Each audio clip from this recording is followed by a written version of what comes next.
Zdravo! Sada ću te upoznati sa još nekim strukturama podataka.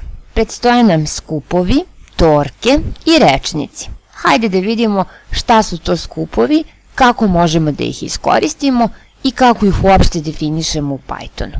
Dakle, skupovi. Sa skupovima si se sigurno do sad već upoznao u matematici i ono što je karakteristično za Python jeste da možeš da ih koristiš i ovde. Kako recimo definisati jedan skup strelaca koji su se, dakle skup fudbalera koji su bili strelci na nekoj utakmici. Recimo da su golovi išli sledećim redosledom, odnosno da su sledećim redosledom igrači davali golove. Prvo Messi, zatim Ronaldo, pa ponovo Messi, pa Ibrahimović, pa zatim ponovo Ibrahimović, pa Neymar i ponovo Neymar. E sad, ako kažemo strelci jednako, pa u ovim vitičastim zagradama navedemo imena fudbalera koji su davali golove, mi smo suštinski definisali jedan skup i to skup strelaca. Ako želimo da ispišemo te strelce, hajde da vidimo šta će biti rezultat. Evo ga, kao što vidiš, nije se ponovilo nekoliko, odnosno 2 puta Messi ili 2 puta Ibrahimović, nego je se ispisao skup onih igrača koji su samo dali golove. Dakle, bez obzira koliko puta je Messi dao gol, koliko je postigao golova na jednoj utakmici, ime Messi je ispisano samo jednom. I tako za svakog od fudbalera koji su dali golove. Dakle, kako definisati skupove? Damo ime skupu, nakon toga znak jednakosti, a onda u vitičastim zagradama navodimo imena onih elemenata koji se nalaze, odnosno koji čine, koje mi želimo da stavimo zapravo u taj skup. Kao što vidiš, elementi ovog skupa su niske, odnosno stringovi.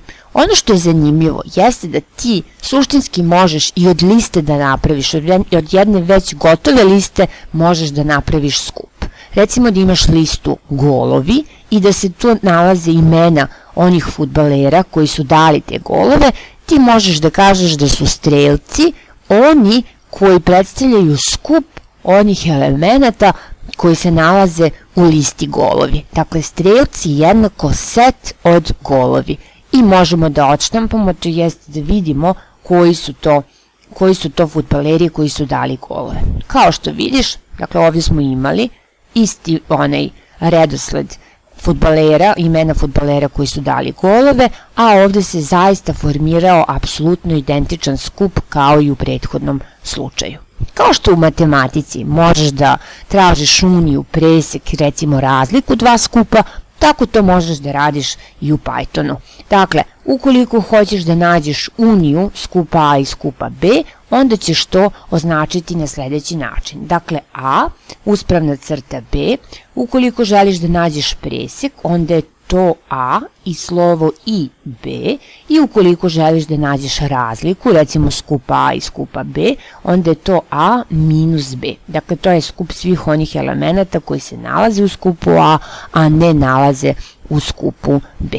Ovde postoji jedno vežbanje, ajde da vidimo, kaže ako je A, dakle ovo je skup 3, 6 i 7, a elementi skupa B su 3, 4 i 5, poveži skupovne operacije sa njihovim rezultatima. Dakle, hajde da vidimo šta je A presek B.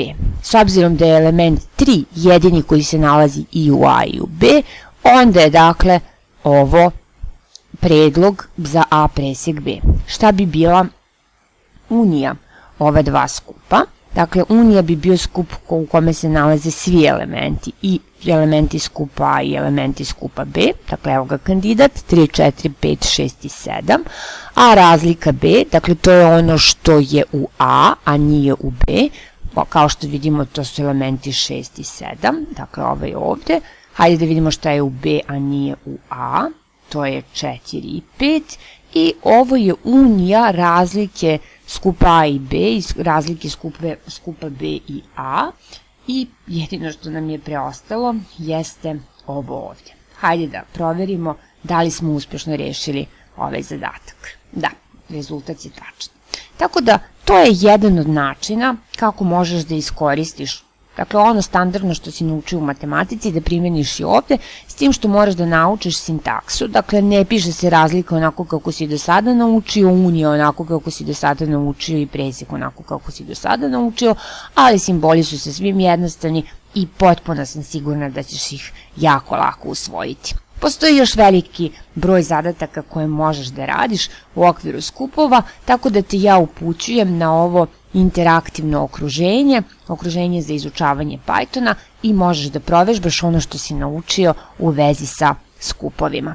Sledeće strukture podataka su torke. Dakle, nekada je jako zgodno opisati nešto sa recimo 2 elementa ili 3 elementa.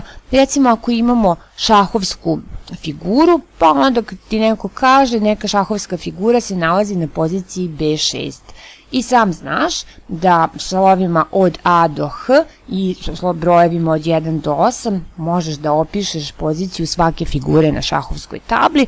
Dakle, ovdje je ta dvojka, uređen par, jako zgodan za opisivanje pozicije šahovske figure. Međutim, postoji i različiti podaci koje bi trebalo opisati korišćenjem nekog drugog hajde da kažemo drugog broja elemenata koji ulaze u opis, recimo pariz, možemo da opišemo geografskom širinom i dužinom, odnosno pozicijom na karti, evo to izgleda ovako, a ono što je bitno da znaš jeste da se onim elementima torke, odnosno u ovom slučaju uređenog para, pristupa kao i listama. Dakle, prvo je nulta pozicija, a nakon toga dolazi prva pozicija.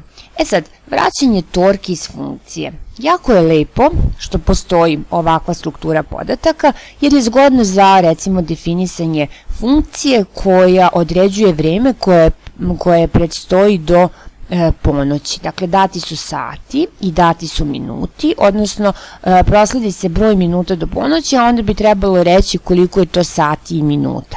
Već smo se upoznali sa tim kako određujemo koliko imate minute, kako odrediti koliko je to sati, odnosno koliko je to minuta, i onda što bi bilo zgodno jeste reći vrati jednu torku, odnosno u ovom slučaju uređen par, odnosno vrati koliko je to sati i minuta. Evo, kao što vidiš, možemo da pokrenemo i ovaj ovde program. Dakle, ako je vreme koje predstoji do ponoći 500 minuta, to je u stvari 8 sati i 20 minuta.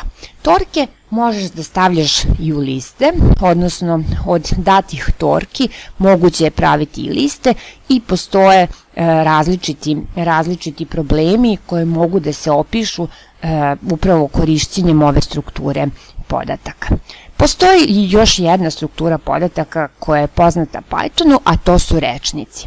Dakle, liste su jako zgodne, ali nekada kada koristimo liste nekako nam je jako bitan redosled, šta se nalazi na nultom, prvom, entom mestu. E sad, postoje različita preslikavanja, odnosno možemo neke životne stvari da opišemo nekim vrlo različitim preslikavanjima, kao recimo u nekom katalogu automobila, što možeš da imaš ime automobila, odnosno marku njegovu, i da uz tu marku stoji cena tog automobila. Tako da možeš da napraviš rečnik, tako nečega, odnosno rečnik cena automobila u zavisnosti od toga kojoj vrsti automobila taj automobil pripada, pa recimo Fiat 500L ima ovoliku cenu, Renault Clio toliku, Toyota Corolla toliku i tako dalje i tako dalje. I onda, dakle, evo možemo da pokrenemo, dakle ovo su cene automobila i imamo automobil, dakle mi ćemo da pokrenemo ovaj program, da unesemo model automobila, recimo da je to Fiat 500L i nakon toga kliknemo OK, da vidimo šta ćemo dobiti. Dakle, ono što se štampa jeste cena automobila, kako smo pristupili toj ceni, dakle prikaži, idemo u rečnik koja se zove cena automobila i onda u ovoj velikoj zagradi se pozovemo na automobil, gde je zapravo automobil u stvari ono što smo prethodno uneli. Isto tako, dakle, možemo jednim rečnikom da opišemo gradove i dakle da za svaki grad navedemo geografsku širinu, dakle geografske koordinate, geografsku širinu i dužinu grada na karti I dakle jako je bitno da sad vidiš da ovde u ovom rečniku jedan element se sastoji od niske, odnosno stringa i uređene torke, odnosno uređenog para i da ti zapravo možeš da uneseš grad, a onda da koordinatama pristupiš tako što navedeš ime rečnika i navedeš grad odgovarajući, dakle koji si uneo, tada će se pojaviti odgovarajuće koordinate, dakle uređena dvojka, a kako ćeš dobiti geografsku širinu, odnosno geografsku dužinu, pa, dakle, kao što smo navikli u listama, prvi element tako što navedeš indeks 0, odnosno drugi element tako što navedeš ime 1. Dakle, to su sve načini kako možeš da organizuješ podatke korišćenjem Pythona, a ovde postoje još dodatni broj zadataka i dodatni broj vežbica koji mogu da ti pomognu da savladaš ovu lekciju. Hvala ti što si slušao video. Čujemo se ponovo. Zdravo!